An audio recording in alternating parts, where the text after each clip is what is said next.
you guys have a chance, talk to Amy. She has a heck of a story she helped a family with. It's absolutely incredible. And it's actually mind-blowing what she just helped somebody with. But think about this, is this person right now has about $151,000 in debt, whatever it might be, right? Think about it, like how do you get there? Like credit cards, student loans, cars are $50,000, $60,000, $70,000, $80,000, right? We drive a Suburban. Like, I don't really know how you finance a house in Alabama on a Suburban, but I could live in it. It would work, right? And so Lauren would probably hate that. The scheduled interest that she was going to pay for this entire situation was about $87,000 of interest, right? And the total payment, she was actually going to pay almost $250,000. You guys can see that. And she was like, cool, I'll be debt-free in 10 years. And this story is really interesting because I remember she's in her late 40s, and she's like, well, I'll be debt-free and then I can start saving for retirement. I said, start saving for retirement, you're gonna be almost 50 years old. That's gonna be really, really hard if you kind of think about it. And so we ended up putting a plan in place so you guys can see it. Now she's gonna be debt-free about a third of the time. She's gonna pay about $50,000 or $40,000 less in interest, that money that she can put back into her family, right? You think that if we free up $40,000, she might get some good income protection? She might be able to save some more money for retirement or like buying back her time. I heard a quote the other day, someone said this. He said, the thing that we work for the most is the thing that we understand the least. I was like, dang. Some of you will get that when you walk out. But let's go next slide, Jay. Kind of go from this. So here's a framework of kind of what we think about the activities, right? And we don't spend a ton of time on this one because it's so specific to each individual person, but helping people pay things off, right? Making sure that it gets there a little bit faster, right? If it gets there. We saw that there's a ton of debt in the country. So what we do is we go through what's called the 5 buckets, right? And this is just kind of an intake version of the financial house and what you go through and saying, hey, like this is how much money comes into my house. How many of you guys have a budget? Like a tracker or use an app or something like that? Awesome, right? By the way, if you didn't see, there's about 10% of the people raise their hands. So think about this, right? Here's your monthly expenses, the things you like to do for fun. I might have to flip those numbers for my brother-in-law just today. Just kidding, bro. Emergency funds, we kind of get things saving had, and then maybe debt payments that she had, and then just kind of focusing on like retirement and taking care of it. Right? She's saving $5,000 for retirement, so I'm pretty stoked. But this is just an overall component of how we help like generalize the buckets of designing a financial house, right? And if you take a picture of this, or you go through a conversation, we do this through a software that we have built in, and it's really cool. And Jay, next slide, it'll let us actually go through a couple things. So just wanted to touch on that we help people pay stuff off really, really fast. One story that's had is this couple was on track to pay off everything about 27 years, right? They were gonna pay almost $1 million of interest. That number got cut down to about $250,000, and they were debt free in 7 years. And by the time they got to their retirement, they're gonna have over $1.5 million in tax-free bucket for retirement, right? All in the same vehicle, which was really, really cool for them. But here's an interesting, this very controversial comment. But no one is retiring solely from a 401k plan. I've never seen it, by the way. Been in for 15 years. Never seen someone walk away. Now, I'm not going to dig on the 401k plan itself. What I'm going to dig on is the fact that you have no idea how much of that money is actually yours. We have no clue, right? A single bucket can't hold up, right? If you had a one-legged stool and it needed 4, how are we actually going to make it happen, right? It's going to teeter-totter. You're going to have to balance pretty dang well. I'm not really good at balancing. Jay, next slide for me with that. And so we kind of just talk about this, and I'm curious if anyone sees this, average balances, and kind of look at this, and I used to think, no way, right? There's no way that the average person in their 50s or 60s or 70s has between 67 and maybe $250,000 for retirement. It's very accurate. It's very accurate. Right, we'll have a conversation. You guys will get to hear from Terica a little bit after us here, and she actually runs corporate annuities, right? She runs a West Division, and she helps people. Basically what that means is she's an expert on guaranteed protected retirement. And this is very common to help people with. How many of you guys feel like you could ride off into the sunset at 60 years old with $250,000 for the next 30 years? Right? And that's kind of the idea. That's kind of the idea, right? It's crazy. It is crazy. And here's the thing, $270,000, does anyone know how much of that is actually yours? If someone had $270,000, how much of that is actually yours in retirement? Shoot a guess. 60%. Probably best case, right? And depending on your age, 10, 20, 30 years from now, probably less. It's kind of crazy. Right, people are like, what do you mean, Bryce? Well, think about this. The IRS tell you how much of that money they want yet? No, right? Their tax is going to go up, stay the same, or go down. Definitely going to go up. We just saw the problem, the trajectory, right? There's no way that we're going to be able to have that much consumer debt increasing and the taxes not increase when we are the IRS's number one income source, by the way, right? There is about $86 trillion transitioning from the baby boomer generation to the next generations happening, right? And so the IRS knows that, hey man, I'm gonna go ahead and take half of that money, right? They're gonna go and take half of that money because they know how these things work. Now mind you, refer to your CPA, all the technicalities of all that stuff, right? But point being, Jay, next slide. Here's an interesting one. This guy, Mr. Ted Benna, right? He actually was the father of the 401k. He designed the tax code, by the way. You guys know the 401k is a tax code. It's not really sexy, but it's a thing. And he says this, you read it, he's known as the father of the 401k. And in the late 70s, he worked as a consultant to business owners whose main agenda, how to get the biggest tax break and give the least to my employees legally. How many of you guys feel like that's the case sometimes at your job, right? The tax nerd that he was, Brenna discovered an obscure part of the tax code, section, right? By 2012, nearly 75% of all companies' pension plans had disappeared. You guys know the 401k's design was actually supposed to be a complementary to the pension plan system. But companies said, hey man, I'm gonna go put money in here, I'm gonna get the tax break, and then you're gonna have to deal with it in 10, 20, 30, 40 years, and I'm good. And he literally said this quote, it's actually in a freaking Forbes article, you can look it up. You know, he said, if I started over from scratch today, what I would have known, I would have blown up the existing structure and started over. Sheesh, right? By the way, he's the reason. I have a trivia question right now. Does anyone know why the 401k is the only thing traditionally, we'll go high level, that an employer will offer? Because the only thing, I know you know, it's the only thing that doesn't require an approval. They can offer it like hotcakes to anybody and everybody.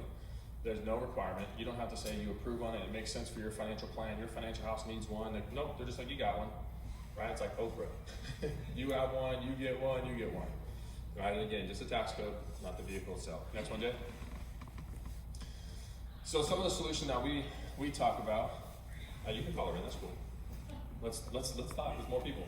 The solution, this is not for everybody. I'm just gonna pre-frame that right off the bat.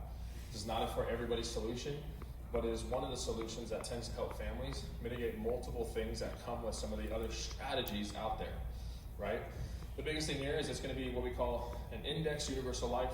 You can follow up with some information, but this is just one of the vehicles that we tend to use. It offers this, it offers protection, it offers access like an emergency fund, it offers a retirement component, it offers the ability to have it for college funds, and it's a savings vehicle. And if you're a nerd, you can see the tax codes that it actually uses, right? That have been around since 1913. 1913. Right? You're like, what the heck is a family bank strategy? Well, imagine, what do banks do, right? They have money that comes in from people, and then they loan it back out.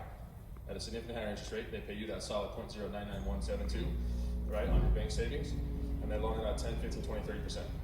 How about we just eliminate them and make you the bank, right? That's one solution. It talks about the living benefits we just talked into and tax-free insurance options, and just making sure at the end of the day that you have a solution that's yours. It's not anybody else's, nobody else controls it.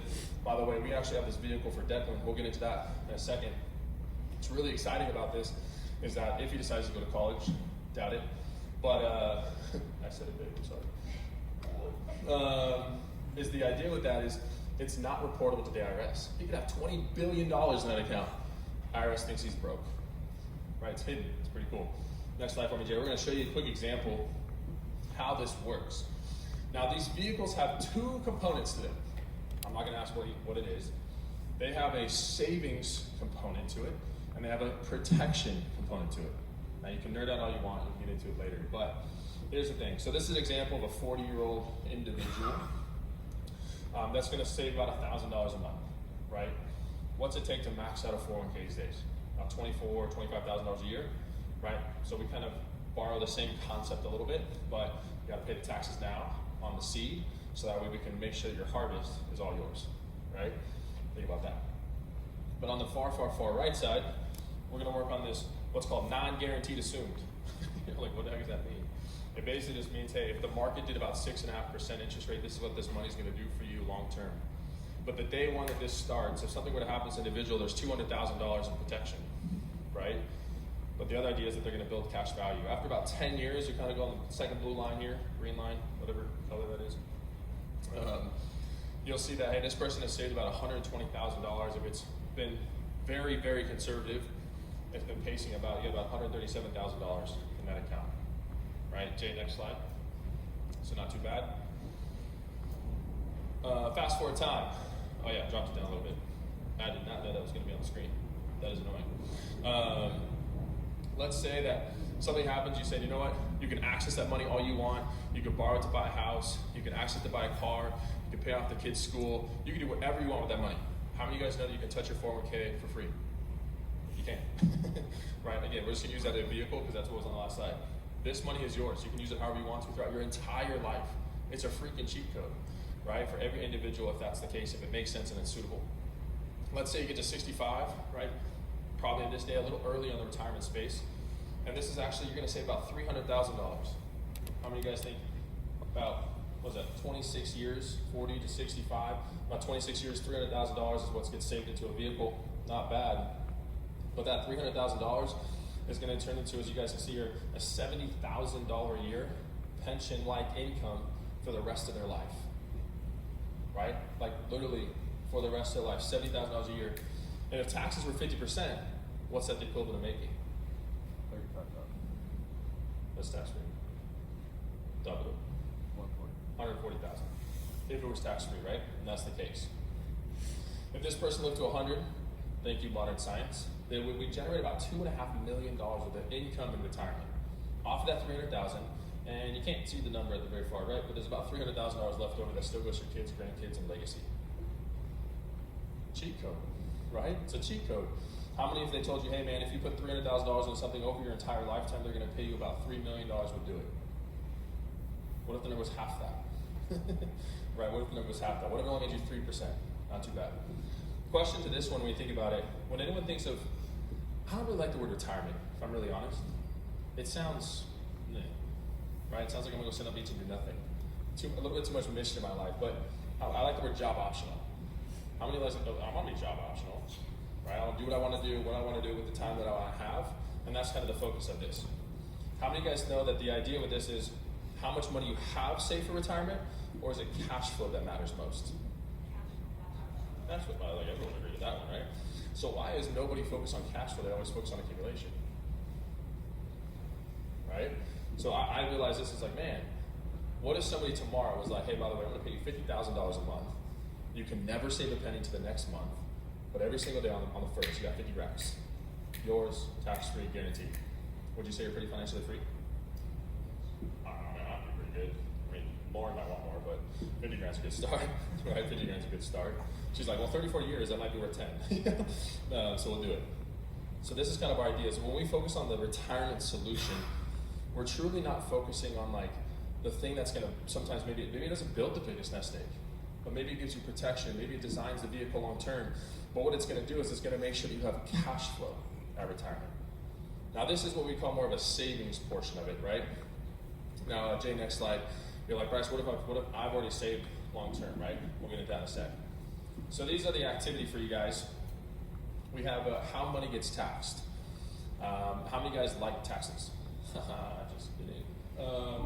So tax now, right? And the tax now bucket is going to be, it's again, sometimes part of this is like, man, what are you talking about? Well, tax money now is money that goes into a vehicle that comes up with interest that comes out that you got to do with the taxes then in that moment, right? You get taxed on your paycheck, you go buy gas, you go buy groceries. How many of you guys know that inflation is 22% since 2020? The tax now bucket has gotten pretty heavy, right? I know this because Lauren's like, man, I went to Trader Joe's and one grocery bag, you know? I'm like, $100, what the heck, right? Tax later is kind of what we've talked about. It's just what we consider traditional style vehicles, right? No hate on to any of them, but it just means that at some point you're gonna have to pay Uncle Sam what he's owed because you've never paid him while it accumulated. And then tax advantage is the one that we tend to live the most in, right? And it's a way to make sure that, hey, as much of your money, at least it guarantees you never run out of it. It also makes sure, hopefully, that it's tax-free if possible. And that's kind of the idea. Where is your money. Now, I'm not mad with diversification, but by the way, not one single penny of our retirement, our savings, has anything to do with anything but tax advantage. Every ounce of my money that we have is in tax advantage, or my checking, which is useless, but we use it, right? Next slide, Jay. And pensions, like we talked about, are a thing of the past. How many of you guys know anyone that has a pension? Does anyone here have a pension?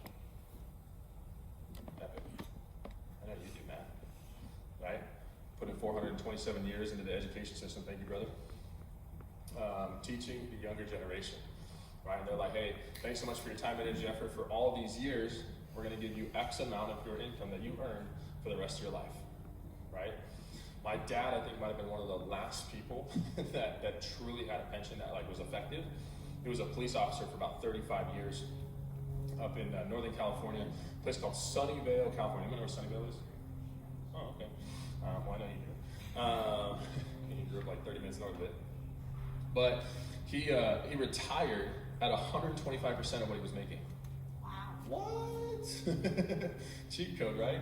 How many of you guys are going to retire 125% you're making? Like guaranteed, right? You just have to put in the time. Yeah, none of us have that. It's crazy. Jay, next slide for us. And again, the retirement time and just more so buying back the time. 28% of people over 55 have no retirement savings. Unfortunately, I have seen this to be very, very accurate. And it's crazy. I forget, I think it might have been Amy actually came and said, hey, I had a client, a friend, they're trying to figure out, they're 67 years old, they're trying to figure out how to save retirement. I was like, yeah, that's about 30 years behind, right? And it's one of those things where like, man, I wish someone had sat down with them 20, 30, 40 years earlier. Even 10, we would be able to do something. Right, next slide, Jay. And so the three most common sources are Social Security, employee pension, and personal savings. That's what most people tend to rely on when it comes to buying back their time, right? And it's on a stool, but if one of these doesn't work, or one of these is a little bit more like wobbling one day, then it becomes kind of more of a rickety stool. The idea is that, hey, they're here, and if you've done them, the biggest thing I always love about sitting down with families is like, you had the habit, like you did the work. The vehicle can be a change, the upgrade can happen, the things can be adjusted. To me, the biggest thing is that you've created the habit of a long-term sustainable plan that's actually going to be the best thing for your family. So I hope that that comes across too. Like, we're not going to go rag on things. I get a little passionate because I've seen way too much stuff behind the scenes. But the idea is that, hey man, you have the right habits in place. If you do, freaking money. Jason, next slide. So, imagine this. How many of you guys know that your long-term savings, let's just use the word retirement because it's going to be good, could grow like the market, grow with the S&P, grow with all the things and changes, but when the market says it's going to go down, it has losses, you just never partake in that. Pretty cool. So, I remember this conversation. I'm going to show you an example, actually. I don't know if Terica walked out and made a call, but it's actually with one of her product solutions. We call it putting a grip on your retirement or a grip on your investment long term, right? How about guarantees? Have anyone ever heard of guarantees in the financial world? Like nobody gets it, right? They're like, big risk, big reward, buddy, right? Right, rate of returns are gonna be higher, you're gonna have index growth, we're gonna talk on that, pension-like income and potential bonuses, right? Those are also pretty cool. But here's one of the things, right? I actually just helped a client, he was at Microsoft for about 7 years, right? And so in December, he got let go. The AI world is taking over heavily into that space. And so he got let go. So we met actually last week. He said, Bryce, man, like trying to figure out what I'm going to do. Like, you've been our guy for over a year. Like, what can I do with this about $270,000 that I have sitting in an old 401k? I'm not sure what to do with it. I said, man, let's take a look at it. Let's put a grip on it. He's like, what do you mean? Yes, I do talk like that sometimes. I said, well, right now it's in what's called a variable account. Right, the roller coaster, the rough life up and down, kind of seeing that. If you're young enough, you might like, whatever. I was the same way, right? But when you get to maybe 50s, 60s, and 70s, you're like the whole it's like literally a mini heart attack every single day. And so we're going to actually move his money from one vehicle, and we're going to do this thing called rollover, and we're going to move that money into a vehicle that gives him what's called index growth, meaning again, upside with the market, but no downside. And the reason you can do that is because we work with about 75%, about 35 of the top Fortune 500 financial institutions in the entire world that are also financial and insurance institutions. And the world insurance is the only place where you can offer the word guarantee. It's kind of cool, right? So I sit down and be like, I can guarantee your money will never lose. How many of them are like, man, that'd be pretty sweet to hear from somebody? And so we moved this money over. He's actually 48 years old. So the number is a little off, but it's not too bad. And so what it's going to do is it's going to grow in this capacity for him. And so we put a guarantee on his money he's never going to lose. We gave him a higher rate of return than what he was making. We're going to make sure that it never goes backwards. We're going to turn on a pension-like income for him at 65. And we actually wanted to look at a few bonus options as well. Because he's like, man, I have this old account over here that's losing money and it's got restrictions. And if I move it, I lose money. And there's a thing called surrenders. And I was like, yeah, I can actually replace that for you. So I actually just handed the guy, made sure we moved the money over, and he actually just got about a $27,000 bonus, right? He's like, what do you mean? I was like, well, I'm gonna move the money to this. We ran all the numbers, long story short, we handed him $27,000, what the company did. I did not, that would be illegal. But handed him $27,000 to offset all the losses and things that he was dealing with. Pretty cool. He was super stoked. And here's the way, we just guaranteed a 6-figure retirement at 65. Guaranteed, no questions asked, right? 100%, and it could be higher. Jay, next slide. So here's exactly what this is going to look like, and when we get into it. So this is just a software that we use. We can actually plug in AI and be like, here's so-and-so scenario, here's exactly what they got going on, here's their goals and dreams, what they want to accomplish, it's pretty sweet. And then they go, just like ChatGPT does. Probably no sound effect, but that's me. And it gives them the numbers, it shows us what's totally possible for this person. And it gets me fired up. I was like, hey man, we're gonna move that $275, right? And we're gonna give you a decent rate of return. I think the average is about 8 or 9%, which is very, very, very doable.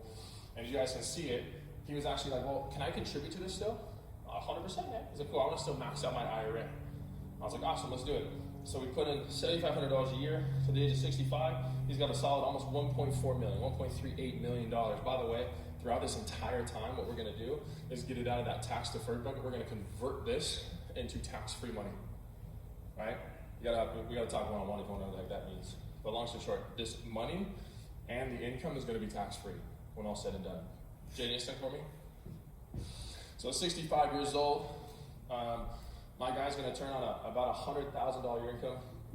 I have a quick question. Do you guys know what the rule of 4 is? You know what the rule of 4 is in retirement? Right, so the traditional financial world says that, hey, you can take your balance and you can take 4% of that and basically guarantee that you won't run out of money, hypothetically.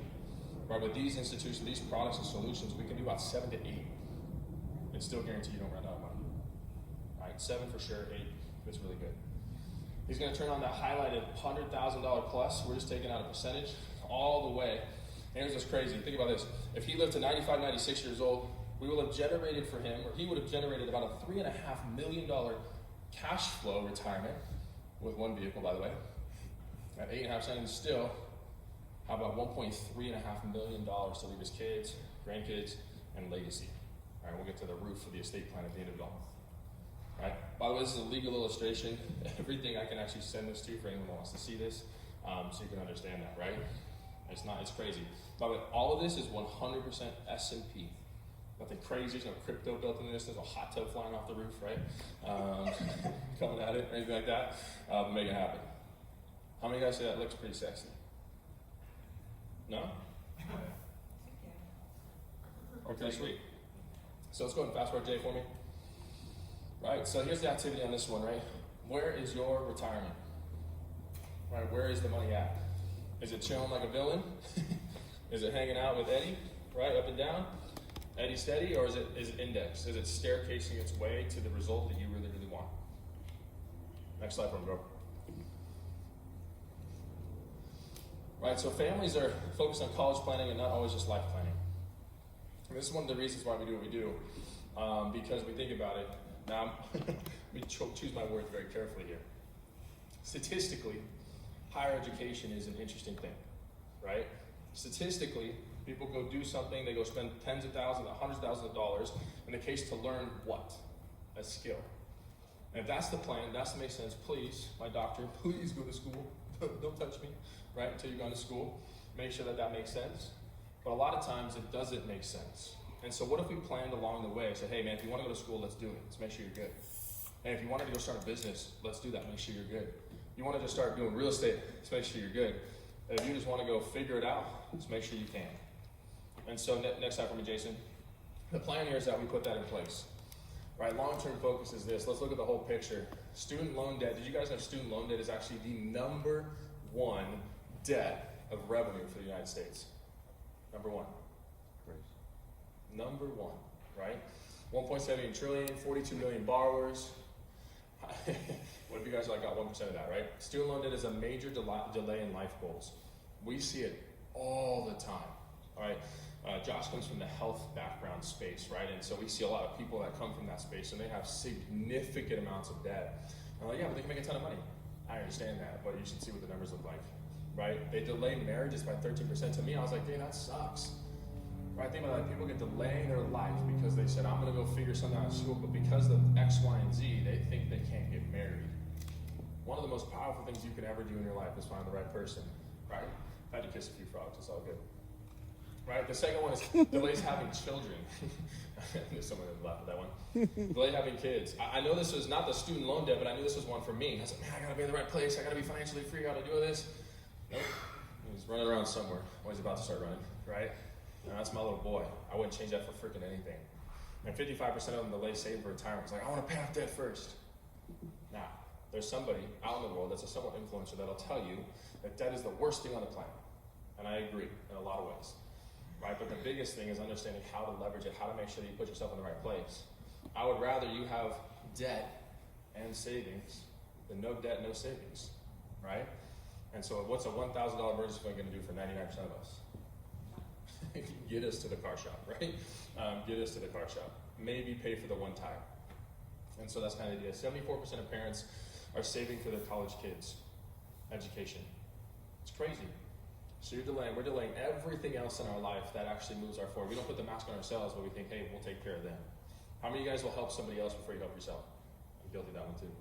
Next slide for me, brother. So, this is an example. This is literally my son's policy, by the way. Right? I want to share something. I never want to sell anything to anybody. I want to share exactly what the heck we are doing. We save $325 a month for him. Some can, some will, doesn't matter. Start where you can start, right, if that's the case. And so our goal was, hey, making sure that, he's almost one, and next month he'll be 1 year old, but the numbers don't let me start at 0, right? At 4 months of age, this was in place. We actually have more, but because we got $1 million for him. The reason for that is because I've seen way too many kids at 7 get leukemia. I've seen way too many kids at 15 have an accident or something that happens to them, and I said, you know what, I want to make sure I have living benefits on my son. I want to make sure that my family has something protected, make sure if something happens, so you can go be a freaking boy. You'll also meet his brother-in-law, or his uncle, my brother-in-law. And I know they're going to do some crazy stuff, right? I want to make sure he's okay. That doesn't mean do things crazy, right? But in about 10 years, we're going to save about $39,000, but he's going to have about $41,000. Now you guys are like, what's the account value versus surrender value? Well, they give us an insurance policy to make sure that if anything ever happens to him, we're good. They give us the ability to never lose money ever again in this vehicle, and it's tax-free. So they just give you access to it over time, basically, right? What's under that net cash surrender value is what we can use for anything we want along the way. Next slide from Jay. Let's fast forward to my age. I'm 34 years old. Right? At 34 years old, what if your parents had saved an additional $452,000 for you tax-free? You can use whatever you want for it. Right? I was like, dang it, Mom. Why'd you have to go so soon? But we'd also have something, God forbid, were to happen to him. We'd have $1.1 million in this vehicle at that time. That would be for insurance, living benefits, claims. And if, God forbid, he passed away too soon, at least my grandkids would be good. The Bible says leave something for your children's children. Right? We've done that. We've done that. At 55 years old, he's going to retire. How many would want to retire at 55? Right? Yeah. I'm good at that. By the way, your traditional accounts, you cannot. You will get penalized out the in-game. You can't even use that money. That $400,000 into this account over life that we can use for whatever we want. Maybe it's a side-by-side, the dirt bike, the second house, the vacation home, whatever, his school, his business. It doesn't really matter what we use it for. It's whatever life we want to design for him. He's going to have about $2 million tax-free in this vehicle. And by the way, at a very conservative interest rate, right, for you nerds. But it's going to turn on a $230,000 a year tax-free income for the rest of his life. How many of you guys are down with a $230,000 tax-free income for the rest of your life, 55 years old? Me, right? Me, for sure. I don't know where the squirrel came from, but it happens. Next slide for me, brother. We'll get into this last one. Right, if he passes away at 80 years old, this is exactly how much income we've generated. Still needs $1 million. If he lives all the way to 90 years old, which I probably should increase, because My in-laws are pushing that number, right? It's crazy. That family's healthy. $400,000 will turn into $8.2 million and still has a $3.8 million death benefit. We'll turn $400,000 hypothetically, illustrationally, into a $12.3 million legacy for my son. Ooh, that feels good, man. That feels good to say. Because I know that from now on, the Franson last name will never, ever, ever be the same. That financial house is pretty dang good. Next one, bro. Right, so we'll talk about some of the debt things that are happening. Right, here's the activity. What would you need, what would your kids need, and so forth to make it happen? You know that in 18 years, when he's 18 years old, it's gonna cost half a freaking $1 million to go to college? I'm good, bro. I'm good. No, thank you. Next one. I'll just teach him how to go make $500,000. Right, so here's one thing too, it's really interesting. I'm gonna bring Flo back up to close us out because he's got another phenomenal example. How many of you guys know what estate planning is? How many of you guys have a trust? 3 people. How many of you guys have a will? 1 person. How many of you guys know exactly how everything is set up, what's gonna happen, how your things are gonna be set up, who's gonna receive it, what's gonna go down, and if something happens to you tomorrow, your family will never worry. And I don't mean insurance.